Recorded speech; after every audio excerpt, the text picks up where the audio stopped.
Շվեդիայում ՆԱՏՕ-ի արտգործնախարարների գագաթնաժողովի շրջանակում հանդիպել են դաշինքի գլխավոր քարտուղարը և ԱՄՆ պետքարտուղարը։ Մարկ Ռյուտեն հայտարարել է, որ ՆԱՏՕ-ի երկրների պաշտպանական ծախսերը մեծապես ավելացել են։ Նա շեշտել է ավելի շատ զինամթերք արտադրելու անհրաժեշտությունը։ Ռյուտեն հայտարարել է, որ ՆԱՏՕ-ի երկրների արտգործնախարարների հանդիպման օրակարգում է Ուկրաինայի պաշտպանության ամրապնդումը, Իրանի և Հորմուզի նեղուցի շուրջ իրավիճակը։ Նրա խոսքով Իրանի միջուկային և հրթիռային կարողություններին ԱՄՆ-ի հասցրած հարվածը մեծ նշանակություն ունի Մերձավոր Արևելքի և ամբողջ աշխարհի համար։ Մարկո Ռուբիոն էլ նշել է, որ ՆԱՏՕ-ն պետք է օգտակար լինի մասնակից բոլոր երկրների համար։ Նա շեշտել է ավելի սերտ գործակցության անհրաժեշտությունը մասնավորապես պաշտպանական արդյունաբերության ոլորտում։ Պետքարտուղարը նաև հայտնել է ԱՄՆ-ի և Իրանի միջև բանակցություններում որոշ առաջընթացի մասին։ Նրա խոսքով հիմնական հարցերը նույնն են մնում՝ Իրանը չի կարող միջուկային զենք ունենալ, իսկ դա ապահովելու համար հարկավոր է հասցեագրել հարստացված ուրանի խնդիրը։ Ռուբիոն նաև անընդունելի է համարել այն, որ Իրանը փորձում է Հորմուզի նեղուցում տուրքերի գանձման համակարգ ներդնել և հորդորում է Օմանին միանալ իրեն այս հարցում։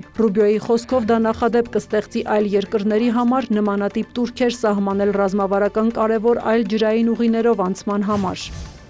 ՆԱՏՕ-ի գլխավոր քարտուղար Մարկ Ռյուտեն ողջունել է ԱՄՆ նախագահի հայտարարությունը լրացուցիչ 5000 զինվոր Լեհաստան ուղարկելու մասին։ Նա միևնույն ժամանակ հավելել է՝ ՆԱՏՕ-ն ընտրել է ավելի ուժեղ Եվրոպա կառուցելու ուղին աստիճանաբար նվազեցնելով կախվածությունը ԱՄՆ-ից։ Ավելի վաղ Դոնալդ Թրամփը հայտարարել էր, որ լրացուցիչ 5000 զինվոր է ուղարկում Լեհաստան, այդ որոշումը պայմանավորելով Լեհաստանի նախագահ Կարոլ Նավրոցկու հետ լավ հարաբերություններով։ ԱՄՆ պատերազմի նախարարությունն անցյալ շաբաթ հայտարարել էր, որ չեղարկում է Լեհաստանում 4000 զինծառայողի պլանավորված տեղակայումը։ Ավելի ուշ Պենտագոնի ղեկավար Փիթ Հեքսեթը հայտարարել էր, որ սա նախատեսված տեղակայման ժամանակավոր հետաձգում է և ԱՄՆ-ն կշարունակի ապահովել Լեհաստանում իր ուժեղ ռազմական ներկայությունը։ Մայիսի սկզբին հայտարարվել էր, որ Գերմանիայից դուրս կբերվի 5000 ամերիկացի զինծառայող, այդ երկրի կանցլեր Ֆրիդրիխ Մերցի հետ Իրանի հարցում տարաձայնությունների ֆոնին։ Թրամփը չի մանրամասնել արդյոք Լեհաստանում կտեղակայվեն Գերմանիայից դուրս բերվող զինծառայողները, թե նոր զորակազմ կուղարկվի։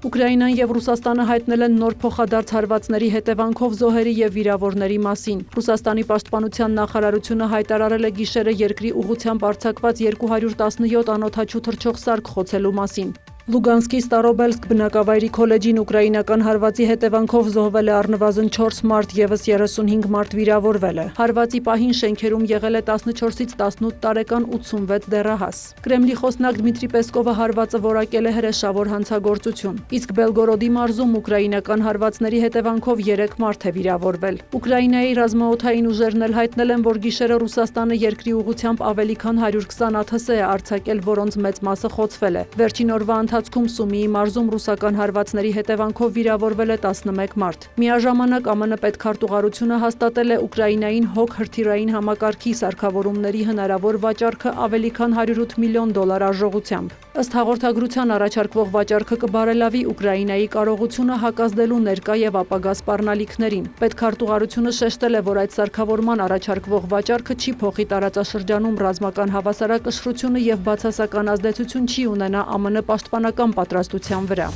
Անկարայի վերաքննիչ դատարանն անվավեր է ճանաչել ընդդիմադիր Ժողովրդահանրապետական կուսակցության 38-րդ համագումարի արդյունքը, ըստ որի կուսակցության ղեկավար էր ընտրվել Օզգյուր Օզելը։ Դատարանը որոշել է ժամանակավորապես հեռացնել կուսակցության գործող ղեկավարությանը Օզելի գլխավորությամբ և կառավարումը հանձնել նախկին ղեկավար Քեմալ Քլչդարօղլուին, որը նախագահի ընտրությունում պարտվել էր Ռեջեփ Էրդողանին։ Կուսակցությունը մերժել է դատարանի որոշումը և այն անվանել կառավարության կողմից հեղաշրջման փորձ։ Որոշումը կարող է հանգեցնել երկրի խոշորագույն ընդդիմադիր կուսակցության ղեկավարության փոփոխության։ Դատարանի որոշման հրապարակումից հետո հարյուրավոր մարդիկ բողոքի են դուրս եկել։